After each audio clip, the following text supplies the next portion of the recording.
모두를 위한 환경교육연구소 장미정 소장님 모셨습니다. 네, 반갑습니다. 모두를 위한 환경교육연구소 그리고 장미정 소장님 소개 좀 부탁드릴게요. 제가 이제 환경교육을 현장에서 시작한 지 한 25년 정도 된 것 같은데 하면서 이런 교육을 해야겠다라고 하는 이름으로 연구소를 20년이 지난 다음에 만들게 됐고요. 모두를 위한은 좀 사회적 형평성의 가치를 좀 강조하기 위해서 앞에 붙은 이름이고, 환경교육은 우리를 둘러싼 모든 것이 환경인데 그런 것과 관련한 삶의 교육이죠. 근데 그런 걸 통해서 지금 위기의 지구, 뭐 기후 위기 이런 얘기 많이 하는데 이런 조금 더 지속 가능한 미래를 고민하는 교육 이런 거를 더 잘하기 위해서 연구하고 또 교육도 하고 그렇게 하고 있는 연구소이고요. 저희 연구소 이름에 모두를 위한을 붙였는데 이게 전 세계적으로는 많이 쓰이는 말이고 많이 들어보셨을 거예요. 그래서 모두를 위한 교육이라는 거는 전 세계에 교육하시는 분들이 한 30년이 넘게 굉장히 중요한 의제로 삼아왔고요. 그래서 모두가 공평하게 교육의 기회를 갖게 하자 이랬었는데, 최근에는 환경 문제 그리고 지속 가능한 지구, 지속 가능한 사회에 대한 논의가 많아지면서 사실은 지속 가능하기 위해서는 모든 사람이 한 번씩 교육을 받는 것도 중요하지만 좀 지속 가능한 사회에 대한 학습을 하는 게 매우 중요하겠다라고 하는 그런 전 세계적인 흐름이 있거든요. 그런 것에 저는 좀 굉장히 공감을 하고 있었고, 실제로 현장에서 환경교육을 하면서 소외된 뭐 환경적인 약자, 사회적인 약자, 그리고 자연에서 소외된 우리 서울 같은 경우는 자연에 노출이 잘 안 되잖아요. 그래서 자연에서의 약자 이런 분들을 더 많이 만나야겠다. 그리고 조금 더 공감하고 배려하는 그런 덕성을 조금 더 강조하는 교육을 해야 되겠다 해서 모두를 위한 환경교육 이렇게 얘기를 하게 되었습니다. 모두를 위한 환경교육연구소는 지금 현재 어디에 위치해 있고 거기서 이제 일어나는 일들은 어떤 일들이 일어나는지. 중구에 위치하고 있고요. 중구의 서해로에 있습니다. 그리고 이제 저희는 단독으로 연구소만 있진 않고 사단법인 환경교육센터라고 하는 모 기관에 소속이 되어 있습니다. 그래서 이 사단법인 환경교육센터는 시민들을 더 적극적으로 많이 만나고 있고요. 교육기관들을 서포트하는 정책을 개발하고 컨텐츠를 만들고 교재나 프로그램을 만들고 또 지도자를 양성하고 이런 것들을 더 포커스를 둬서 하고 있는 연구소죠. 환경이란 것에 대해서 개념을 우리는 그냥 좀 뭐 분리수거 잘하고 그 자연보호 캠페인 같은 거 하고 뭐 이런 정도로 밖에는 사실 상상력이 퍼지질 않아요. 그러면 우리는 환경을 어느 정도 범주에서 정립을 하고 생각을 해야 될까요? 그러니까 태어났을 때부터 지금까지 우리는 환경이라는 단어를 계속 듣게 되는데 쓰레기나 분리배출 이런 거 생각하셨죠? 근데 그런 말도 있잖아요. 네. 자라온 환경 뭐 이런 얘기도 그렇죠, 있잖아요. 그렇죠. 네. 예. 그래서 제가 환경학과를 나왔는데 환경학 개론 이런 거 배우잖아요, 처음에. 그러면 거기에 딱 환경이란 우리를 둘러싼 모든 것 이렇게 그러니까 너무 되어 어려운 있거든요. 것 같아요. 그래서 뭐 오늘은 저한테 너무 중요한 환경이시고 그러니까 네, 그런 거죠. 그래서 네. 이 인간 사회에서 일어나는 거의 모든 것이 환경의 이슈다 보니까 예전에는 환경 문제를 너무 심각하게 느껴서 환경 교육을 시작을 하다 보니 수질 오염, 대기 오염, 폐기물 오염 이런 얘기만 주로 했어요. 근데 지금은 삶의 터전으로서의 환경 아니면 뭐 공동체로서의 환경 이런 개념들이 더 중요하게 됐죠. 같이 뭔가를 해야지 되는 것들이 많아지니까. 그 네, 공동체로서의 환경이란 말이 정말 네. 탁 하고 와닿네요. 학교도 어떻게 보면 공동체고 그 학교에서 일어나는 일들 그런 것도 이제 환경교육연구소에서 고려를 하는 건가요? 굉장히 중요한 것 같아요. 아이들 같은 경우는 학교에서 많은 시간을 보내니까 학교라는 공동체가 되게 중요할 텐데 그런 건 있는 것 같아요. 학교가 예전에는 교실 안에서 이루어지는 교육을 중심으로 했다고 하면 지금 온라인 상황도 있기도 하고요. 점점 사회가 교육의 장이 넓어지고 있죠. 꼭 학교가 아니더라도 배울 수 있는 곳이 많아지다 보니까 약간 경계를 허무는 것들이 많아지는 것 같고요. 학교 같은 경우에는 그 지역 사회에서 거점이 되는, 그러니까 지역에서 어떤 교육이나 환경 교육이 필요하다 그러면 사실 학교가 가장 잘할 수 있는 곳이잖아요. 그래서 학부모를 만날 수 있고 지역 주민들을 만날 수 있고 그렇기 때문에 이런 도서관도 마찬가지인데 그런 거점에서의 역할 이런 것이 좀 더 많아지는 것 같아요. 그래서 그러려고 하면 이제 그 지역 사회랑 소통을 해야 되는데 그거를 그냥 무작정 할 수가 없으니까 학교가 저희 같은 민간 기관이랑 같이 협력을 하게 되거든요. 그래서 학교 사회 연계 환경 교육 이렇게 하는 영역이 점점 커지고 있어요. 네.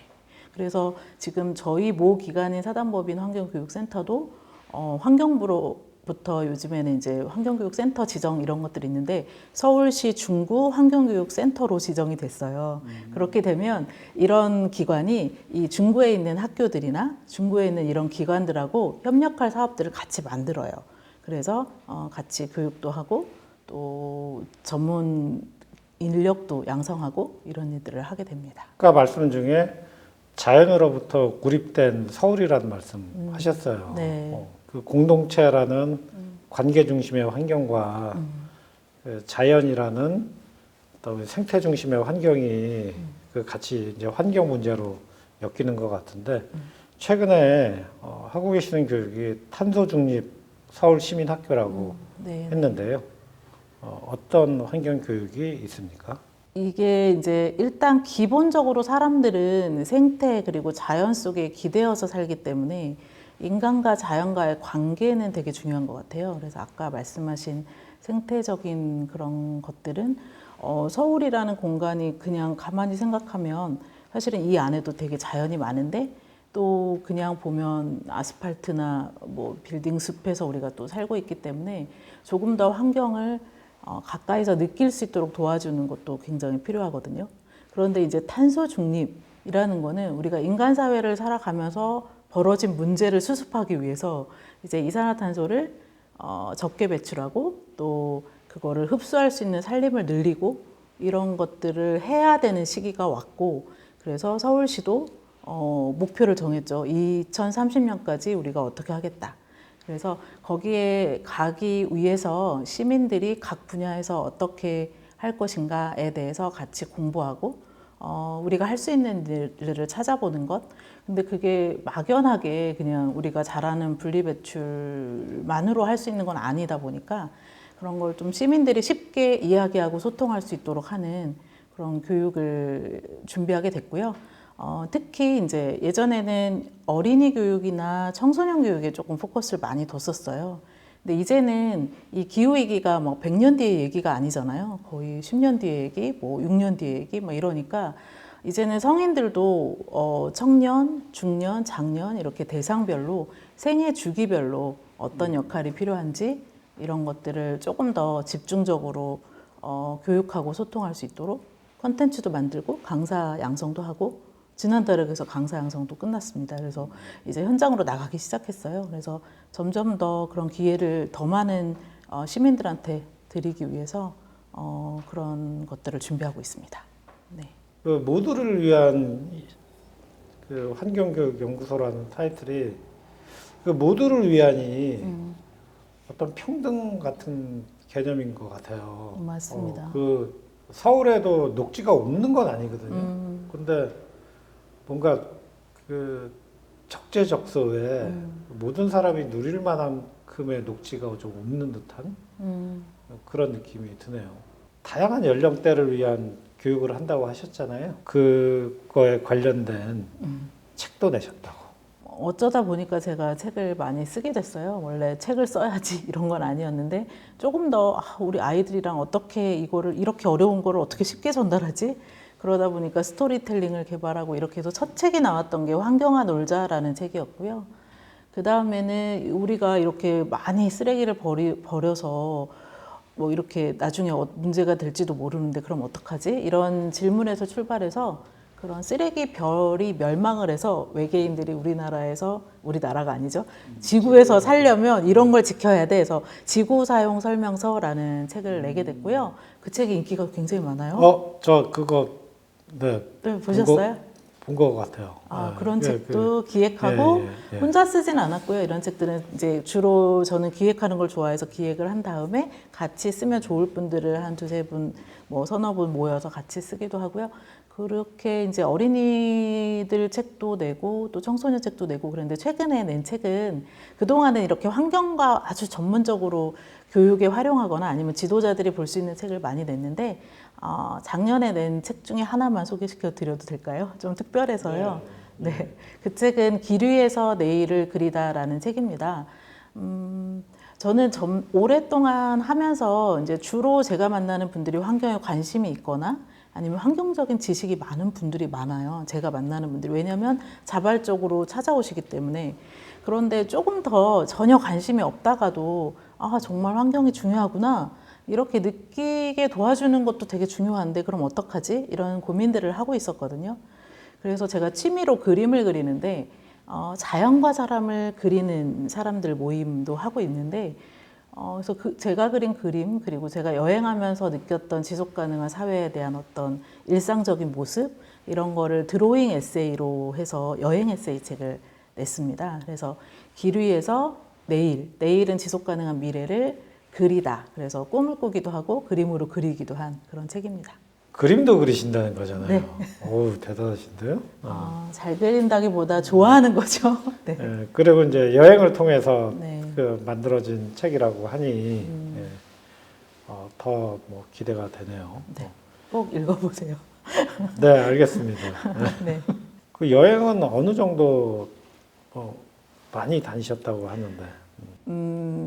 사실 저는 뭐 제 활동이 전국적으로도 활동을 하기도 하고 또 아시아에 있는 그런 약자들도 이제 저희가 도와주려고 같이 하기도 하고 이러면서 그런 도시를 다니시는 활동하면서 다녔던 곳이 많았었어요. 그동안은. 그래서 막 따로 여행을 가지 않더라도 뭐 예를 들면 다음 주에도 울산에 가야 되거든요. 강의를 하러. 그러면 그 지역에 있는 분들을 만나기도 하고 그 지역을 한번 돌아보거나 이렇게 여행을 주로 했었는데 그렇게 한 20년이 지나고 나서 너무 빡빡하게 생활한 것 같아서 1년 안식년을 유럽에서 보냈어요. 좀 한국을 탈출해서 코로나가 올 줄 모르고 그래서 1년 동안 여행만 하고 그림만 그렸거든요. 그래서 그렇게 좀 떨어져 나가서 제가 그동안 생각했던 거 그리고 저의 삶도 돌아보고 또 다른 사람 사는 것도 좀 객관적으로 보고 그러면서 그걸 그림과 글로 표현을 하게 된 거죠.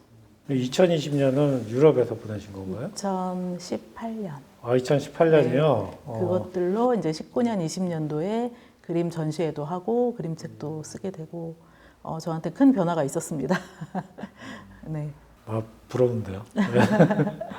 많이 부러워해 주시더라고요. 그래서 네네. 그러니까 아니 뭐 1년 동안 유럽 살기 네네네. 다들 부러워할 것 같습니다. 지금 너무 여행 가고 싶은 시기잖아요, 또. 그런데 저 처음에 좀 미안해서 책을 못 내고 기다렸어요. 원고를 다 써놓고. 근데 코로나가 길어지면서 그러면 다시 그릴 여행의 순간을 좀 지금 이야기해도 괜찮겠다 해서 책을 내게 됐습니다. 네. 그 환경교육연구소장님이 드로잉 하시는 것도 신기한데 그것도 책까지 내게 됐어요. 그 환경에 관한 책인 거죠. 요즘에 기후위기가 너무 심각하니까 저희가 교육 현장에만 가도 되게 안 좋은 얘기를 많이 하게 돼요. 협박같이. 그래서 이거보다 좀 희망을 풀어주면 좋겠다 해서 전 세계 여행이지만 환경 교육의 경험을 통해서 그런 실천 사례, 전 세계에서 희망을 만들어가는 지속 가능한 지구를 위해서 그런 사례를 담은 책이 뜨거운 지구 열차를 멈추기 위해라는 책을 냈고요. 조금 아껴 소개시켜드렸던 여행 드로잉 에세이는 그냥 환경책이라고 보기는 처음에는 안 느끼실 수 있어요. 근데 읽다 보면 제가 환경운동가, 환경교육가의 시선으로 세상을 보고 썼기 때문에 환경에 대해서 다시 한번 생각해 볼 수 있는 그런 책이라고 볼 수 있습니다.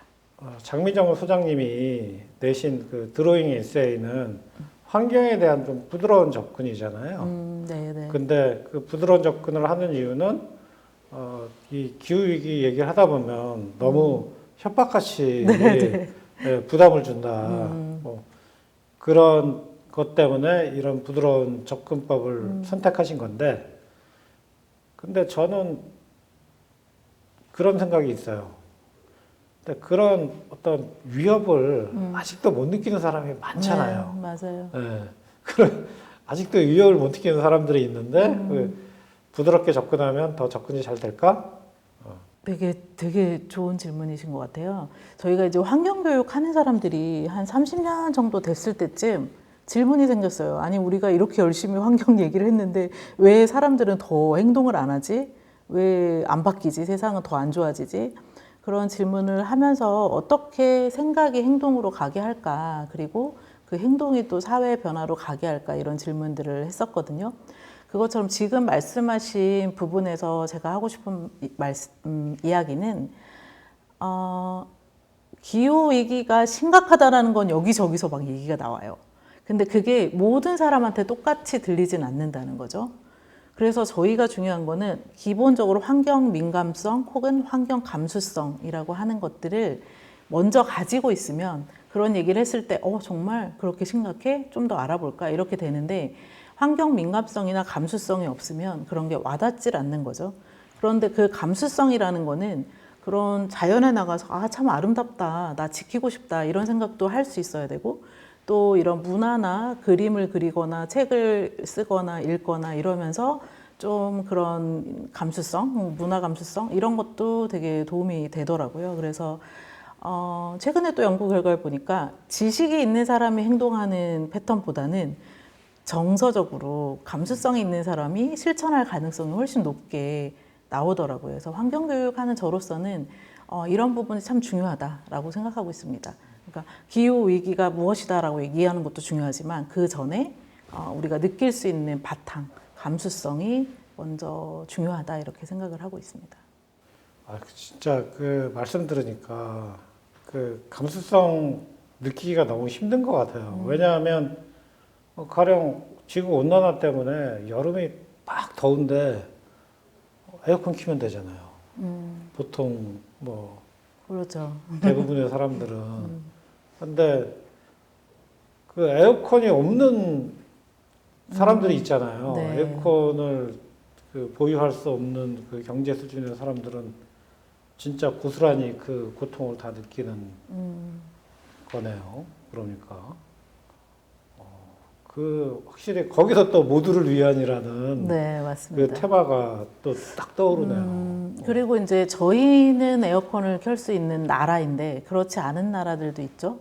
그런데 그분들은 분명히 에너지를 거의 쓰지 않았어요. 원주민들이. 근데 해수면이 제일 먼저 올라가서 자기네 나라가 사라지고 이런 거는 투발루. 네, 투발루 같은 나라도 지금 이렇게 물이 많이 올라오는 시기에는 몇 개의 섬으로 된 나라여가지고 가라앉아 버리잖아요. 근데 그분들은 실제로 이렇게 많이 안 쓰거든요, 에너지를. 그렇죠. 거의. 네. 그런 게 이제 지리적인 형평성이라고 저희가 얘기를 하는데, 세대 내에서도 이런 형평성의 문제가 생기는 거죠. 지금은 뭐 청소년들은 우리 미래에 도둑 맞았어요. 그래서 이제 세대 간의 형평성도 문제가 되고, 또 그렇게 좀 더 나아가면은 생명체들은 더 약한 아이들은 지금 생물 다양성 문제가 엄청 심각하잖아요. 막 멸종이 되고 있으니까 그게 결국은 인간한테 오는데 현재로서는 이미 생태적인로 취약한 친구들이 먼저 없어지니까 생태적인 형평성도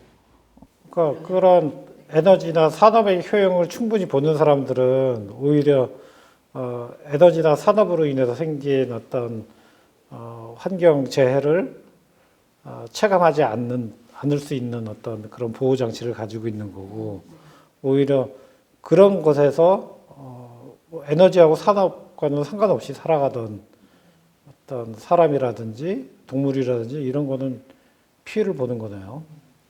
그렇게 생각합니다. 끔찍합니다. 네. 생각해보면.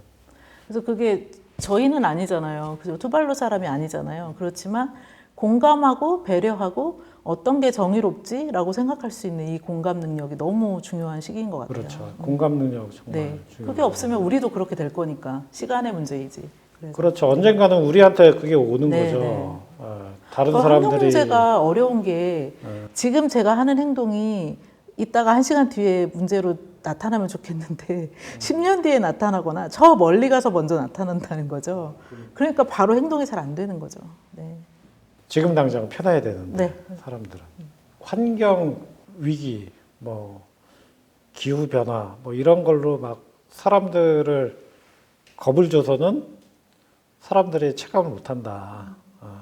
그거는 당장 자기한테 오지 않기 때문에 그래서 장미정 소장님께서 주장하시는 것은 환경 감수성,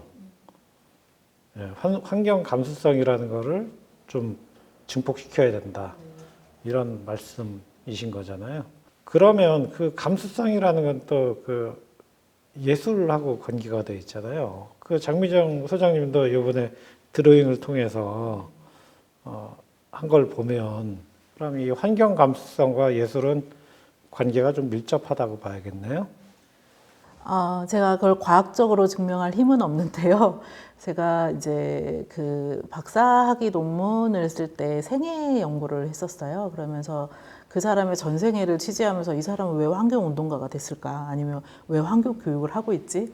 라는 거를 이제 추적해 가는 거죠. 어렸을 때부터 쭉 추적을 했는데 되게 놀라운 발견이었어요. 저한테는 문화 감수성이나 문화적인 감수성에 있는 분들이 환경 교육을 하는 확률이 굉장히 높은 거예요. 뭐 그거는 뭐 몇백 명을 조사한 건 아니기 때문에 제가 과학적이라고 말씀을 드릴 수는 없는데 그래서 보니까 다른 연구에서도 저 말고 다른 연구에서도 그런 결과가 있었더라고요. 그래서 어떤 연관성은 좀 있나 보다 이렇게 저도 이제 더 인식을 하게 됐던 것 같아요. 네.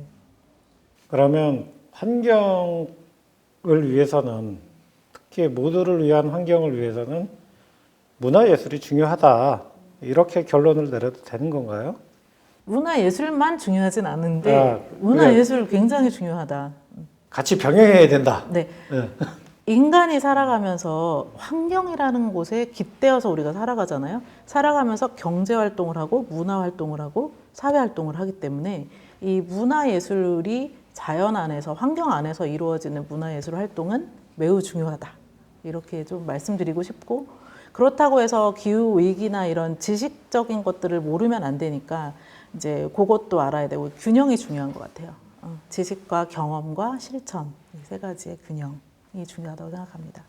네, 명심해야겠네요. 지식과 경험과 실천. 네. 지식, 경험, 실천이 연결되기 위해서는 환경 감수성이라는 게 다 있어야 되고 기본 바탕이 되는 것 같아요. 네, 네. 여지까지 저는 그 환경에 대한 얘기를 하다 보면 주로 무섭다.